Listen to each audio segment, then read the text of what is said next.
पात्र का जल बैसाख के महीने में शंकर को क्यों चढ़ाया जाता है? अगर मिट्टी का पात्र भी नहीं हो, तुम्हारे घर में मटका हो, सुरई हो, वो भी नहीं हो, तो एक दिए में मिट्टी के पानी भर लो और वो पानी तांबे के कलश के अंदर जो पानी है उसमें मिला लो। पर मिट्टी का जल शिवजी को क्यों चढ़ाया जाता है?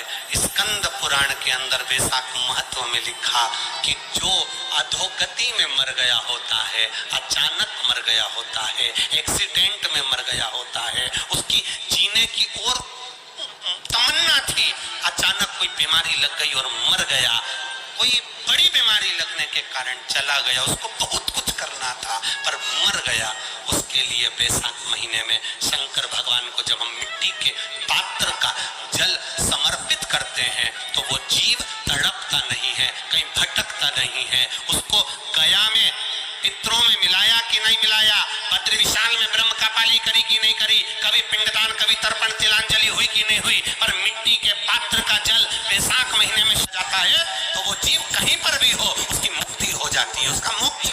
मिट्टी का कोई पात्र नहीं, कोई तारवन नहीं, तो आप दिए के अंदर भी जल भरकर उसको तांबे के लोटे में मिलाकर शिव जी को चढ़ा सकते हो बैसाख महीने में। जिस नारी के गर्भ में बच्चा 1-2 महीने का, 4 महीने का किसी का गिर गया हो, बच्चा चले गया, 2 महीना, 4 महीना, 6 महीने का समाप्त हो, उसको चढ़ाना चाहिए बैसाख महीने में शिव को। कई लोगों ने महत्व को बिगाड़ दिया के दिन सामान लेकर आना है, चांदी का बर्तन लेकर आना है, ये सामान लेकर आना है, वो सामान लेकर लाओ, मना नहीं है, आना है, चांदी का बर्तन लेकर आना है, ये सामान लेकर आना है, वो सामान लेकर लाओ, मना नहीं है। हिंदू धर्म में ये रीति रही है, कोई सामग्री खरीदी जाती है, पीतल की, तांबे की, कोई वस्तु हम खरीदते हैं, पर आज का समय का जो फैशन बढ़ता गया तो कहा साहब चांदी के बर्तन खरीदना जरूरी है, चांदी का सामान खरीदना जरूरी है, सोने का पात्र, सोने की वस्तु खरीदना जरूरी है, ये सामग्री खरीदना। तो यहाँ शास्त्र नहीं कह रहा कि महाराज इतने महंगे महंगे पदार्थ खरीदो और घर में कर्जा कर लो। शास्त्र तो यह कहता है कि पूजन करना है आपको, अगर आप एक सामग्री भी लेकर आ रहे हैं तो उसमें आपका भाव जुड़ा होना चाहिए, कर्जा नहीं जुड़ा होना चाहिए। लक्ष्मी सबसे ज्यादा प्रसन्न कौन से दिन होती है? जम के बोलिए जरा। शुक्रवार। तो शुक्रवार को लक्ष्मी सबसे ज्यादा प्रसन्न क्यों होती है? उसके प्रसन्न होने का कारण क्या था? लक्ष्मी जी के 2 भाई थे, दोनों की शादी नहीं हो रही थी, दाता और विधाता, दोनों का विवाह नहीं हो रहा, और दाता विधाता के लिए लक्ष्मी बड़ी परेशान थी, रोज नारायण से कहती थी प्रभु कुछ कृपा करिए, दाता विधाता का विवाह नहीं हो रहा, उम्र होती चली जा रही, इनका कुछ करिए प्रभु, आप नारायण आप कुछ तो कर सकते हो। भगवान नारायण ने तब लक्ष्मी से कहा एक काम करो, बेलपत्री के पेड़ के नीचे बैठकर लक्ष्मी तुम अनुष्ठान करो तुम्हारे भाइयों के विवाह के लिए। इसलिए आज भी हमारे हिंदू धर्म की रीति है कि बेलपत्री के पेड़ के नीचे शाम के समय लक्ष्मी का वासा होता है, इसलिए लोग इस बेलपत्री के पेड़ के नीचे तुम्हारा रात्रि को शाम को 6 बजे से लेकर रात्रि को 8 बजे तक तुम्हारा निवास होगा। जैसे पीपल के पेड़ में देवताओं का निवास आप लोगों ने यदि पद्म पुराण पढ़ी होगी या सुनी होगी तो उसमें स्पष्ट कहा है। पीपल के वृक्ष की गणना ध्यान देना, पीपल के वृक्ष में सुबह 4 बजे से लेकर 7 बजे तक ब्रह्मा जी का वासा होता है। पीपल के वृक्ष में सुबह 7 बजे तक ब्रह्मा जी का वासा, 7 बजे से लेकर 10:30 बजे तक पीपल के वृक्ष में भगवान विष्णु का वासा होता है। कितनी बजे तक? 10:30।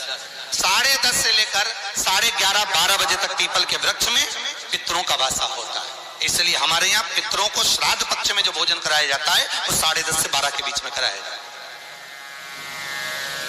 12 बजे के बाद पीपल के वृक्ष में दोपहर के 1:30 बजे तक आहूतों का वासा रहता है। आहूत कौन? जो गर्भ में शांत हो गए, जो कुंवारी अवस्था में शांत हो गए, जो जन्म लेने के बाद उनका विवाह नहीं हुआ और शांत हो गए, उन आहूतों का वासा उस पीपल के वृक्ष में दोपहर में 1:30 बजे तक रहता है। उसके बाद में प्रेतों का वासा चालू होता है, इसलिए दोपहर के समय पीपल के पेड़ की परिक्रमा नहीं होती।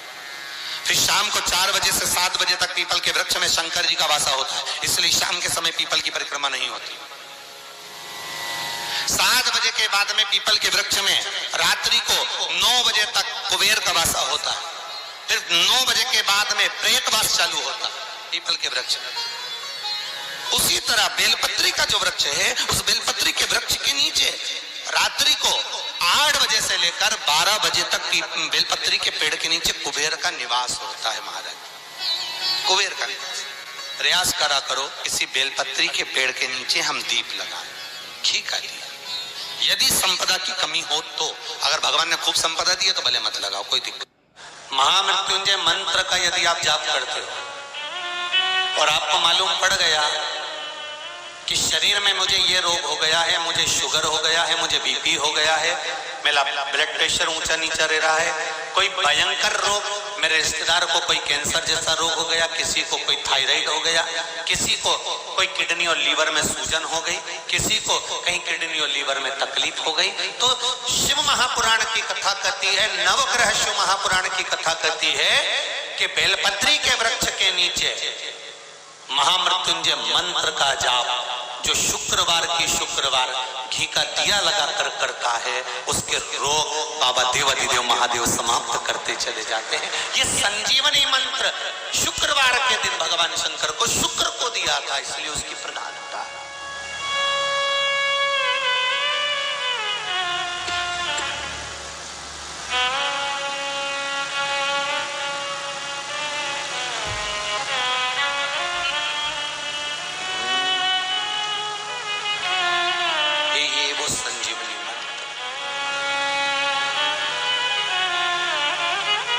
शुक्रवार के दिन बेलपत्री के वृक्ष के नीचे बैठकर घृत का दिया लगाकर शरीर में जो रोग है उसका स्मरण कर कर शंकर जी से विनय कर कर, हे भोलेनाथ, आपने शुक्र देवता को संजीवनी मंत्र दिया है, तो क्या आप मेरे को वो मंत्र प्रदान नहीं करोगे?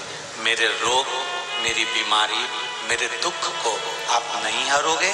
शिव से कहो, ये शरीर आपने दिया है और भजन करने के लिए दिया है, स्मरण करने के लिए दिया है, कीर्तन करने के लिए दिया है, तो संभालोगे भी आप। और बेलपत्री की ओर मुख कर घी का दिया लगाकर महामृत्युंजय मंत्र का स्मरण कर लेने पर धीरे धीरे धीरे धीरे धीरे धीरे वो रोग समाप्ति की ओर आता चले जाता है। शिव जी के हाथ में त्रिशूल है, शिव जी के 3 नेत्र हैं, बेलपत्री में भी 3 बोलते जाओ पत्ती है। बैसाख के महीने में जो शंकर भगवान को प्रसाद का भोग लगता है उसमें भी 3 ही चीज मिलती है, सत्तू,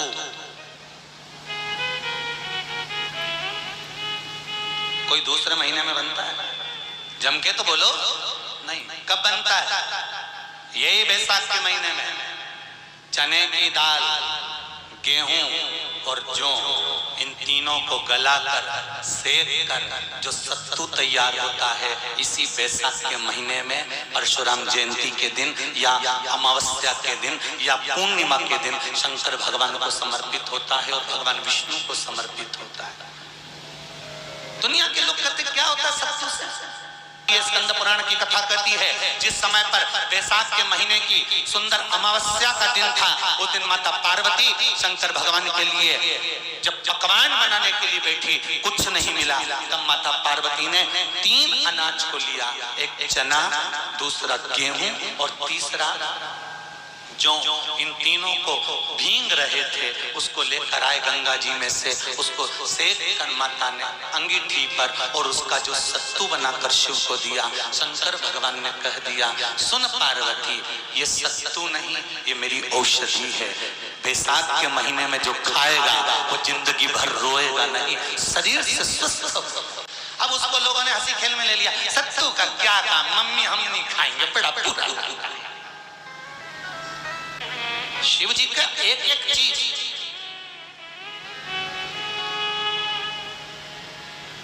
बैसाख के महीने में पियो बेल, बेल मतलब समझ गए, बेल का रस।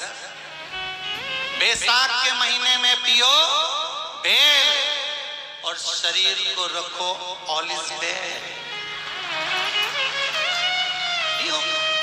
सत्तू 12 महीने खाओ मत खाओ, बैसाख के महीने में सत्तू जरूर खाओ। और सत्तू चाइना से नहीं आएगा, इंडिया में बनेगा और बना भारत में ही।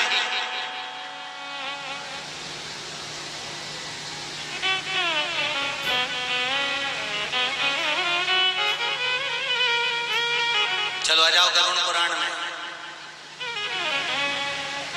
मरने का 47वां दिन, जब मरेंगे तब गरुड़ पुराण बचेगी।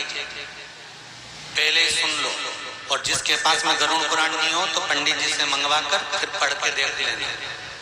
मरने के 47वें दिन, 47 डेज, 47वें दिन किस चीज का दान तुम्हारे सामने आता है? 47वें दिन, 10 दिन तक तो जीवात्मा घर की अटारी करे थी, मरने के बाद 12वें के दिन चली जाती है। उसके बाद में जब 47वां दिन आता है तो 47वें दिन जीवात्मा को क्या दान करा जाता है? व्यक्ति ने क्या पुण्य करा होता है कि उसको नरक नहीं भोगना पड़ता, बेतरनी नहीं भोगना पड़ती और सीधे बेतरनी से पार उतर जाता है। वो किस चीज का दान है? तो कहा शिव महापुराण में, गरुड़ पुराण में कि वो सत्तू का दान है जो बैसाख महीने में करा जाता है। सत्तू का दान 3 चीजों से मिलकर बनता है। जौ, बोलते जाओ जल्दी, गेहूं, चना, ये 3 चीज से मिलकर बनता है। इसमें जो बारीक बारीक कण होते हैं, जितने 3 चीज के मिले हुए बारीक बारीक कण होते हैं, ये जब दान किया जाता है सत्तू का, तब ये बेतरनी तरने के लिए 47वें दिन इस जीवात्मा ने अगर सत्तू का दान करा होता है या सत्तू का सेवन बैसाख के महीने में करा होता है तो उसको बेतरनी नहीं भोगना पड़ती, डायरेक्ट सीधे रतलाम उज्जैन से डायरेक्ट। किस किस के यहाँ बनता है सत्तू?